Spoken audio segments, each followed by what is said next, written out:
Today after church, my husband and I had an exchange on a controversial subject where you might have thought we were speaking two different languages. Our dialogue was passionate as each strived to convey their opinions to the other. My mother, observing this debate, pulled me aside and said, "You know the problem with your spouse is that he's not a female. Women think differently." Her comment reminded me of a psychologist who said that if you ask the average woman to describe the perfect man, they'll often describe the characteristics of a perfect woman. And another astute observation provided by Alison Armstrong, a prominent author and speaker, shares that wives get frustrated with their husbands because they think of them as misbehaving, hairy women. If you look at your husband through the lens of what you would do or think, you'll often find yourself frustrated or even in disbelief of their thoughts, actions, and feelings.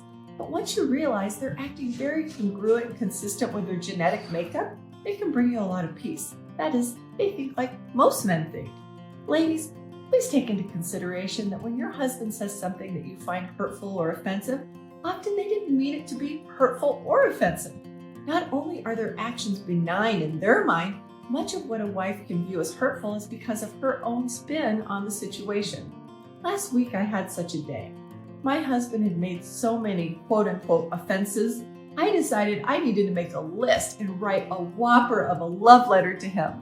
A love letter is our way of communicating a sensitive subject effectively.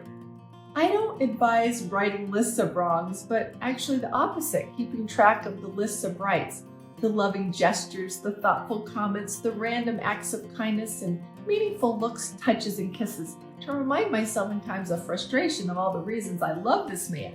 Well, this day I did both. I was including the nice comments too, but the focus was on the hurts. And something interesting happened. Once I had everything down on paper, I chose to just let it rest and think about it later before writing my letter. And as the day progressed and I calmed down, I began to see things with fresh eyes and considered his words from his point of view. I then realized that what I was reacting to was more in keeping with what most men would say. It's helpful to remember that your man isn't a misbehaving woman. He's just a man being a man. Men do speak their own dialect and process the world differently than a woman. They have a different hierarchy of values, just as much as it's in their DNA to provide and protect the woman they love. I recently read a story about a woman who had taken her little boy to see Mahatma Gandhi. She asked the great leader, "Please tell my son to stop eating sugar." To which he replied that he couldn't advise someone to do something he wasn't doing. Wow, I thought, how often do we hold our spouse to a higher standard than ourselves? If you expect your husband to not complain, criticize you, to be grateful for the many contributions you make, and to love the way you want to be loved, ask yourself first if you're consistently doing these things.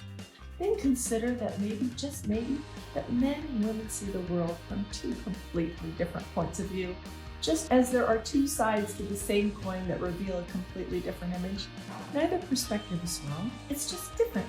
The ultimate health of a body is when the heart and the mind are in coherence. That is when there is no interference with the communication between the two of them. And so I believe it is with men and women. When we can embrace each other's differences and look at each other from a spirit of curiosity, with wonder, intrigue, and gratitude, we create the ultimate environment for husbands and wives to harmoniously thrive together.